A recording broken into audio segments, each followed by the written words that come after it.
उठो, नवराष्ट्र का निर्माण करो।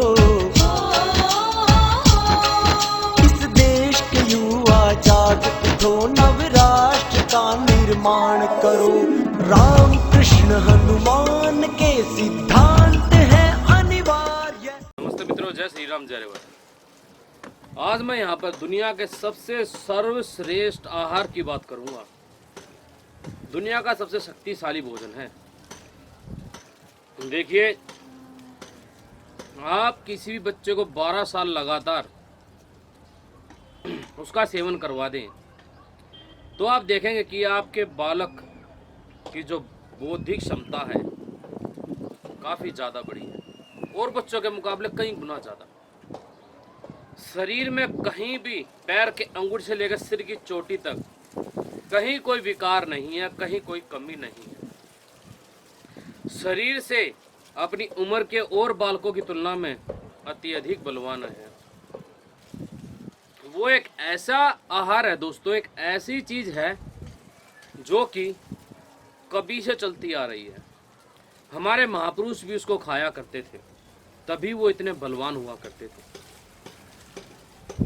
हमारे एक महापुरुष हुए जिनके बारे में उस विशेष आहार को लेकर, उस विशेष पदार्थ को लेकर जो है भ्रांति, एक अंधविश्वास भी फैलाया गया।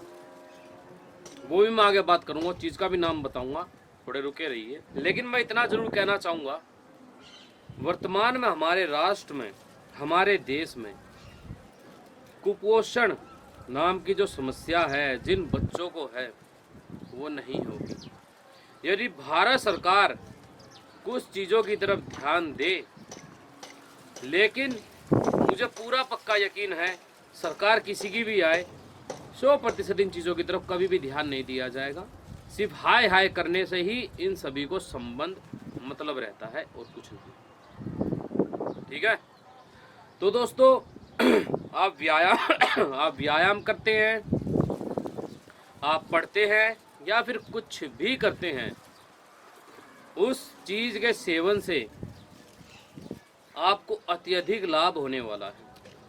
ईश्वर ने तो प्रचुर मात्रा में दिया ही था, लेकिन हम मनुष्यों ने बड़ा ही अन्याय अत्याचार किया है उसके मूल के साथ, जहाँ से वो हमें उपलब्ध होता था।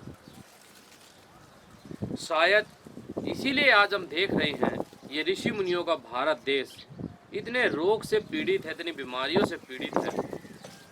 यहाँ पर ये देश, ये राष्ट्र जिसमें हम रहते हैं, जो कि ऋषियों का भारत है, ये किसी मांसाहारी का भारत नहीं था, ये किसी दुष्ट या बलात्कारियों का भारत नहीं था। ये देश एक ऐसा राष्ट्र था, एक ऐसी भूमि थी जहाँ पर सुबह सुबह वेदों का उच्चारण होता था, अग्निहोत्र हुआ करता था, प्रत्येक घर में अग्निहोत्र हुआ करता था, हर जगह गोवंश हुआ करता था। बड़ा ही समृद्धि का वो हमारा काल था। किसान भी वास्तव में उस समय भूमि को अपनी माता मानता था। आज का किसान लगभग अधिकतर किसानों की उनकी संख्या बढ़ चुकी है, धरती को, भूमि को अपनी माता नहीं मानते हैं, जहर डालते हैं। उस समय हमारे पूर्वज कभी सोच भी नहीं सकते थे कि अपनी भूमि को बंजर बनाए जहर डाल कर, फिर आखिर में जब बंजर हो जाए तो मल्टीनेशनल कंपनियों को उनको बेच दिया जाए। ऐसा वो कभी सोच नहीं सकते थे। इसीलिए वो समर्थ थे, अपने शारीरिक रूप से मजबूत थे, मानसिक रूप से जो है मजबूत थे, आध्यात्मिक रूप से मजबूत थे। लेकिन वर्तमान में हम लोग क्या हैं? कुछ भी नहीं। चलिए, अब बहुत हुआ, मैं आपको बताता हूँ कि आखिरकार वो चीज़ है क्या। उसका नाम है मक्खन। लेकिन ये मक्खन नहीं जो आप ये कूड़ा कचरा मिलता है दुकान पर, वो नहीं भाई।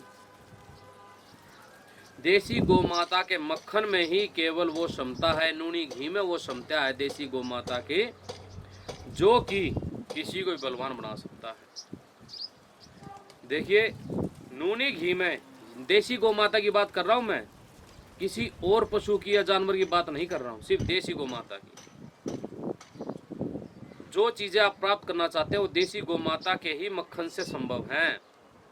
यदि उसके अंदर मिश्री डालकर आप 12 वर्ष की आयु तक बच्चों को बढ़िया खिलाएं, साथ में कुछ व्यायाम आदि करवाएं, ब्रह्मचर्य की शिक्षा दें, अपने महापुरुषों की कहानियाँ सुनाएं, तब आप देखेंगे कि आपका बच्चा, उसका शारीरिक विकास कितना अच्छी प्रकार से होने लग रहा है।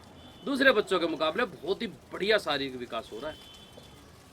शरीर में किसी प्रकार की कमजोरी नहीं। लेकिन वर्तमान में हमारा दुर्भाग्य है, अंग्रेजों के बाद में कभी भी गौ माता जो है उसकी हत्या को संपूर्ण रूप से बंद नहीं किया गया।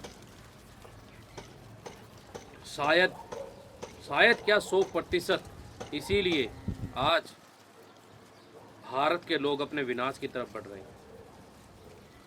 सरकार चाहे कितने भी गोलियां ले आए, कितने भी टीके ले आए, कुछ भी ले आए, फिर भी यहाँ के लोग स्वस्थ नहीं होने वाले।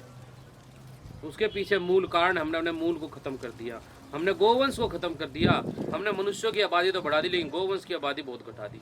अरे गोवंश की आबादी मनुष्यों से ज़्यादा होनी चाहिए, तब आप पाएंगे कि प्रत्येक बालक को भरपूर मात्रा में घी दूध मिल रहा है, वो मक्खन मिल रहा है, जिसको योगीराज श्री कृष्ण जी महाराज खाया करते थे। और जिस भ्रांति की बात कर रहा था वो भ्रांति ये थी। उससे पहले मैं एक बात और कहना चाहूँगा, आप गांव में रहते हैं, आपके यहाँ पर खूब घी दूध होता है, क्या आप किसी अपने पड़ोसी के घर से घी दूध मक्खन आदि चुराते हैं? कभी भी नहीं। तो भला योगीराज श्री कृष्ण जी हंसी मजाक में या कैसे भी क्यों चुराते? उनके यहाँ तो खुद ही लाखों की संख्या में जो है गोवंश था, खूब बढ़िया मक्खन हुआ करता था, वो भला दूसरे के यहाँ से चोरी क्यों करते? ये उस काल की बात है जिस समय माता पिता अपने बच्चों को उत्तम शिक्षा दिया करते थे। खैर, मैं इस विषय पर फिर कभी पूरे अच्छे से विचार विमर्श करके आपके साथ में वीडियो साझा करूँगा। देखिए दोस्तों, आप लोग प्रयास कीजिए कि गोवंश बचे। सरकारों को इन सबको बताइए, जिनके पास में गोवंश है वो देसी गौ माता के शुद्ध नूनी घी में मिश्री आदि मिलाकर वैसे भी इसको खाए, रोज खाए, बढ़िया खाए, आधी कटोरी भर के खा लो भाई, कोई नुकसान नहीं होता। ठीक है ना, मैंने खा रखा है इसीलिए बता रहा हूँ।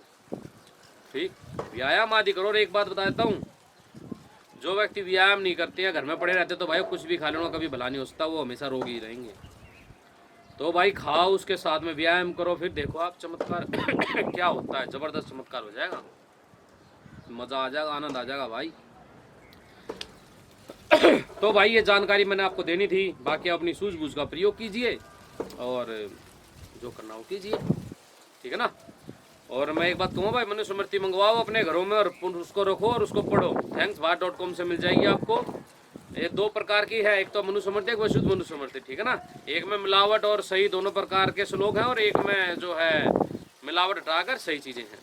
तो आप दोनों तरीके मंगवा सकते हैं, फिर विशुद्ध मनुस्मृति मंगवा लीजिए, ठीक है ना।